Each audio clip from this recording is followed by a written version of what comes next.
সরকার গঠনের এক মাসের মাথায় রাজপথে এসে লিফলেট বিতরণ করার কথা ছিল না। আমরা এমন একটা সংসদ চেয়েছিলাম যে সংসদে সরকারি দল বিরোধী দল প্রাণবন্ত ডিসকাশনের মাধ্যমে, আলাপ আলোচনার মাধ্যমে দেশ গঠন, জাতি গঠন তথা বাংলাদেশকে একটি সুখী সমৃদ্ধশালী বাংলাদেশ প্রতিষ্ঠায় আমরা ঐক্যবদ্ধভাবে পার্লামেন্টে ভূমিকা পালন করব, দেশকে সামনের দিকে এগিয়ে নিয়ে যাব। এই প্রত্যাশা নিয়ে দেশের আপামর জনগণ গত 12ই ফেব্রুয়ারির নির্বাচনে অংশ নিয়েছিল।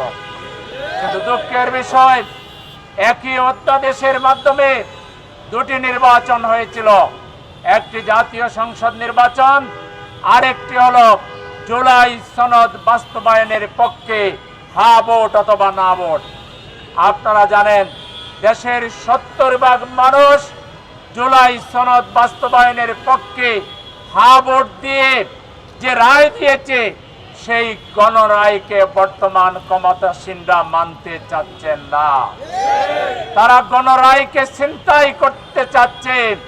অলরেডি গণরায়কে তারা অবজ্ঞা করে, গণরায়কে অশ্রদ্ধা করে পার্লামেন্টে তাদের ইচ্ছা মতো যা খুশি তাই করার চেষ্টা করছে।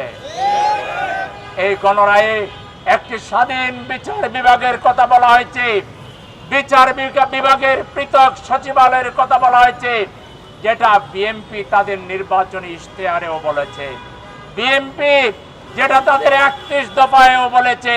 কিন্তু আজকে তারা 31 দফাও মানে না।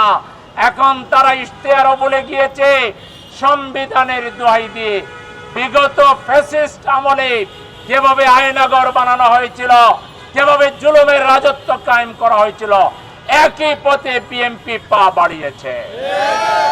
আজকে আমরা পরিষ্কার বলতে চাই, বিএনপিকে কারা বিভ্রান্ত করছে? বিএনপির ভিতরে থেকে বিদেশি প্রভুদের পা চাটা গোলাম হিসাবে কারা ভূমিকা রাখছে, এটা বিএনপি নেতা, বিএনপির চেয়ারপারসন তারেক জিয়াকে নির্ধারণ করতে হবে। আজকে বিএনপিকে যে পথে নিয়ে যাওয়া হচ্ছে, দেশকে যে পথে নিয়ে যাওয়া হচ্ছে, আমি মনে করি না বিএনপির সংখ্যাগরিষ্ঠ মানুষ তার সাথে আছে।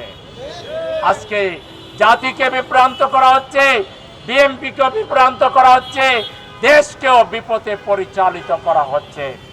আমরা পরিষ্কার বলতে চাই, জুলাই সনদ বাস্তবায়নের যে অঙ্গীকার, জুলাই সনদে যে বিষয়গুলোতে আমরা একমত হয়েছি, জনগণ রায় দিয়ে যেটার প্রতি শ্রদ্ধা প্রদর্শন করেছে, দাড়ি কমা শ্রদ্ধা 100% জুলাই সনদ বাস্তবায়ন করতে হবে।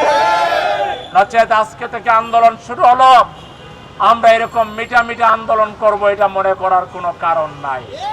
আজকে শুরু করলাম আমরা লিফলেট বিতরণের মাধ্যমে, গণসংযোগের মাধ্যমে, এরপর আমরা জাতীয় সেমিনার করব, জুলাই যোদ্ধাদেরকে নিয়ে আমরা প্রোগ্রাম করব। পর্যায়ক্রমে জনগণকে ঐক্যবদ্ধ করে জুলাই সনদ বাস্তবায়ন করার জন্য যদি 2য় জুলাই তৈরি করতে হয়, আমরা 2য় জুলাইও বাস্তবায়ন করব।